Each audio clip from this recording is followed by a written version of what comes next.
ازيكم عاملين إيه؟ يا رب تكونوا بخير. اللهم صل وسلم وبارك عليك يا سيدي يا رسول الله. النهارده بقى فيديو روتين حلو جدا في غرفة الأولاد، وهنعمله مع بعض أحلى غدا. بصوا الروتين ده أنا عاملاه بعد ما المغرب طبعا أذنت. ليه بقى؟ علشان احنا اليومين دول نومنا مش منتظم، فيعني بنقوموا كده قبل العصر. فحبيت ان انا بقى انشط نفسي وانشطكم معايا ونخش نعمله غرفة الاولاد. اول حاجة هبدأها ان انا اشيل فرش السريرين وانفض السراير زي ما انتوا شايفين كده، تنفيضة بقى حلوة قوي قوي قوي. ونفرشهم الفرش طبعا النضيف، ودايما بحب افرش الملايات شبه بعض. مش عارفة ليه الحيطة أنا عندي رطوبة في الشقة عالية جدا. فالحيطة بصوا مطرح ما احنا بنناموا على السرير ده الحيطة طلعت، مش عارفة ليه الرطوبة دي بصراحة حاجة سيئة جدا.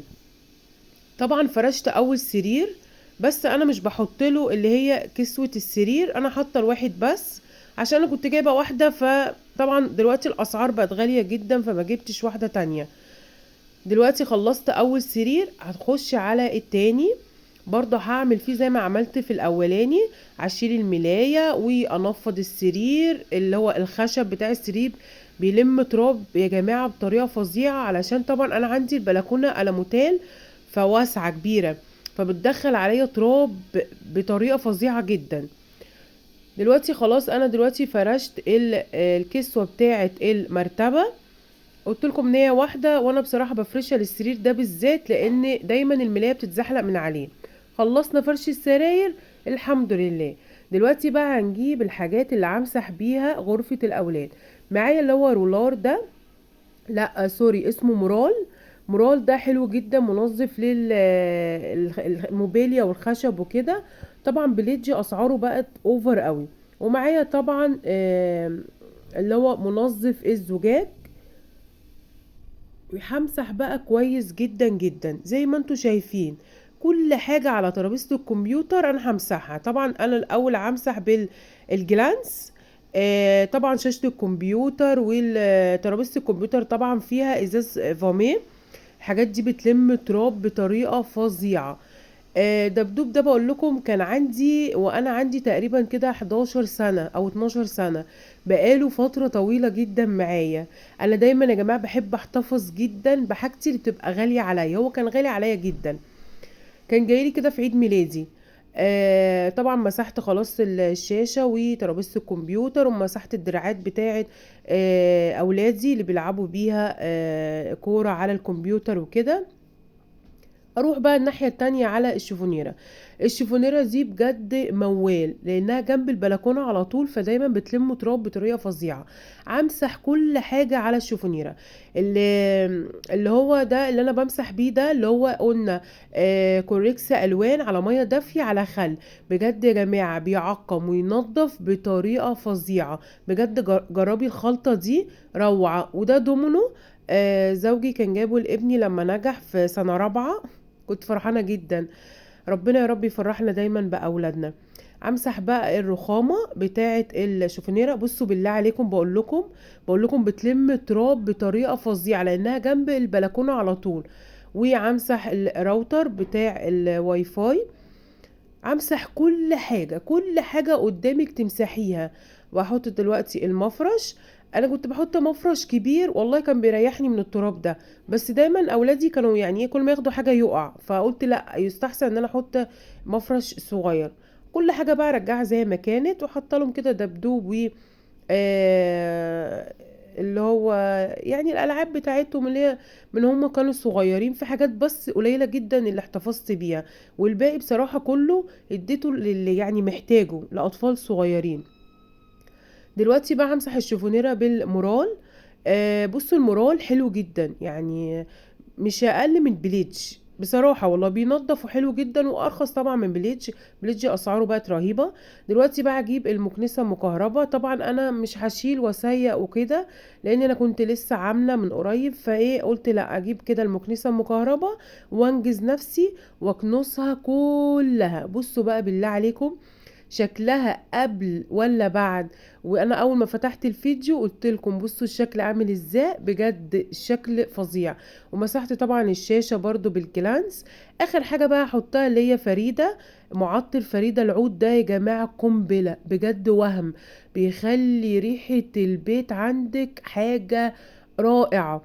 دلوقتي طبعا انا شلت الملايات والمخدات، وكان عندي طبعا فوط. انا مش هشيلهم في الباسكت لانهم بجد بيكتروا بطريقه فظيعه. لا، هاخد الملايات وفوط المطبخ وفوط الوش احطها في الغساله دوره كده تخلص على طول. وهحط اللي هو بصوا يا جماعه، ده كلوريكس الوان بجيبه من عند بتاع المنظفات، تحفه بيخلي الغسيل زي الفل. وحطيت اللي هو اوكسي باودر، روعة روعة روعة. ولما باجي طبعا اشطف الغسيل بحط اللي هو الدوني برضو من عند بتاع المنظفات. الحاجة طبعا اسعار عند فتح الله، المنظفات والحاجات دي كلها اسعار رهيبة رهيبة رهيبة. بروح عند بتاع المنظفات حد كويس جدا بجيب منه حاجتي كلها. دلوقتي طبعا هخش على المطبخ. اي مواعين عندك بجد اغسليها وقتي، يعني بجد لان المواعين بتكتر في الحوض. والحوض بتاعي زي ما انتم شايفين صغير جدا، فبحس ان المواعين هتقع بجد، والله بحس المواعين هتقع في الارض من كترها. فكل حاجة عندك في الحوض موجودة اغسليها اول باول، طبعا لو انتي قادرة. لان احنا طبعا ربنا يعيننا جميعا، الواحد بيتعب. وطبعا عمايل البيت بجد والله تهد جبال يعني، فالله يكون في عون كل الامهات. طبعا دي كانت حلة كنت عاملة فيها مكرونة بالصلصة، وكنت نقعاها وغسلتها على طول كده اغسلها. واي كوبايات او معالق او اي حاجة في الحوض بغسلها وقتي وبصفيها.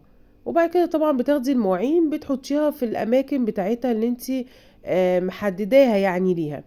خلاص كده بصوا، خلاص الحوض بقى في ثانية زي الفل. الرخامة عندك فاضية علشان تقدري لو انتي وراكي مثلا هتعملي اكل، هتعملي اي حاجة، حاجة حلوة للاولاد، يبقى عندك الدنيا رايقة حوالين منك. لان بجد والله يعني روقان المطبخ ده من روقان بالك وروقان مزاجك برضو. دي صبانة كانت صغيرة كده عجبتني جدا، قلت اجيبها احط فيها الصابونة في المطبخ. بصوا يا جماعة، انا عندي يعني وسواس النظافة، كل ما امسك حاجه اغسل ايدي، اعمل اي حاجه اغسل ايدي بجد والله. انا من النوع اللي بستهلك اللي هو صابون اللي هو بتاع الوش ده بكميات رهيبه، معرفش انا كده. فاللي يعني اللي زي كده يكتب لي في الكومنتات، لان بجد انا يعني الموضوع ده ساعات بيرهقني جدا. بصوا بقى البوتاجاز، البوتاجاز طبعا بصوا انا بوريكم بقى، خلصت المواعين والحوض فاضي، ما كانش غير فيه صينيه كنت جايبه عامله فيها. بصوا يا جماعه كنت عامله لاولادي هريسه دوره تحفه تحفه تحفه، طريقتها جميله قوي.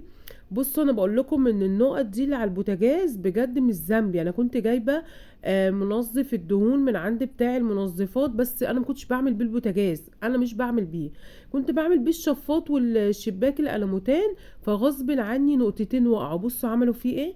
انا انصح اي ست بيت بجد والله ما تجيبش منظف الدهون ده من عند بتاع المنظفات وتعمل بيه البوتاجاز الاستانلس، استحالة، هيبوظهولك بامانة والله. كده خلاص خلصنا الروتين بتاعنا في غرفة الأولاد، وخلصنا المطبخ والغسيل وتمام. ده كان تاني يوم هنعمله الغدا مع بعض. كنت هعمل بطة. البطة طبعا أنا من بالليل بعد ما خلصت الروتين نقعتها بقى في محلول روعة روعة روعة. ملح، خل، ليمون، عندك سكر، عندك اللهم صل وسلم وبارك عليك يا سيدي يا رسول الله. الواحد دايما والله فعلا الذاكرة عندنا يعني الحمد لله. جنزبيل، ايوه جنزبيل بودر. انقعي بقى في الخليط ده بجد من بالليل للصبح، بأمانة مش هتلاقي زفارة نهائي في البطة. طبعا بعد ما غسلتها كويس جدا خليتها زي الفل وصفتها. بصوا انا حطيت المادة الدهنية، حته زبده سمنه بقى زيت اللي يريحك. ونزلت طبعا بالاجنحه الاول، وبعد كده بالبطه، ونزلت بالانثى والكبده والحاجتها كلها. وحطيت بقى احنا حطينا حبهان مع الماده الدهنيه، ادينا له كده تشويحه، اداها ريحه فظيعه. بعد كده حطيت لها فلفل اسود، وحطيت لها ورق لوري، وحطيت لها زعتر، طب وبصلايه يا جماعه وطماطمايه، ولو عندك جزر تمام. بصوا طبعا انا مليتها ميه لحد ما غطيت البطايه، بس دي ما جاتش معاكم في التصوير. بعد ما البطايه طبعا قعدت معايا تقريبا ساعتين، بس انا بصوا بجد والله انا سبتها لحد ما اتهرت مني. يعني انا غفلت عنها شويه كده، رحت اطلعها لقيتها زي ما انتوا شايفينها كده، الصدر بتاعها اتهرى، بس بجد يعني بتاكليها بتدوب في بقك، ما تحسيش ان انت بتاكلي بطه اساسا. معايا بقى الخليط ده، معايا صلصة، معايا حتة سمنة كده بلدي كده ايه جميلة جدا، ملح وفلفل، وحطيت شوية زعتر وشوية بصل باودر على توم باودر. كل ده بقى خلطيه مع بعض كويس جدا. ما عندكيش صلصة حطي كاتشب، الاتنين يا جماعة حلوين جدا في التتبيلة. وهجيب نص معلقة عسل نحل، واقلب بقى كل الكلام ده. يبقى تحطي بهاراتك اللي انت بتحبيها، هتحطي صلصة او كاتشب، وهتحطي حتة سمنة فلاحي كده حلوة، ونص معلقة عسل نحل. بصوا بقى تاخدي اللي احنا عاملينه ده، الخليط ده كله، بصي تغرقي البطايه بيه من فوق ومن تحت ومن جوه، يعني تشبعيها من الخلطه اللي انتي عاملاها دي. بجد روعه. انا طبعا ما حبيتش احشيها اي حاجه بصراحه، انا سبتها كده. دلوقتي بقى تجيبي اي صينيه عندك بايركس الومنيوم بقى تيفال، وتدخليها الفرن على درجه حراره 180، شويه كده فرن حاجات بسيطه، وبعد كده تفتحي لها الشوايه عشان يعني تديها اللون اللي هو القمر ده. هتفتحي لها الشوايه حبه صغيرين، تاخد اللون القمر الجميل ده. بجد كان طعمها روعه روعه روعه.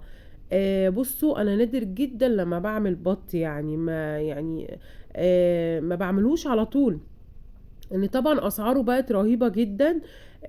بس البطاية دي كان صديق زوجي في طبعا قاعد في الفلاحين، فكان جايبها لنا. طبعا البط ما ينفعش غير مع ايه؟ المحشي، محشي كرومب ومحشي فلفل ومحشي ورق عنب. وعملنا كمان ملوخية خضراء قمر قمر، دي ملوخية اللي هي جيفريست، حلوة لا تقل طعامة عن ملوخية بسمة. بجد حلوة قوي قوي قوي في الطعم، بس بأمانة لا يعلى على الملوخية الخضراء بتاعتنا اللي تجيبيها كده وتقطفيها. روعة، بتبقى طعمها أحلى مليون ألف مرة من جيفريست ومن بسمة ومن أي نوع. ده كان فيديو النهاردة، فيديو خفيف وفيديو كده روتين خفيف وأكلة خفيفة، وأشوفكم على خير يا أحلى متابعين. والسلام عليكم ورحمة الله وبركاته.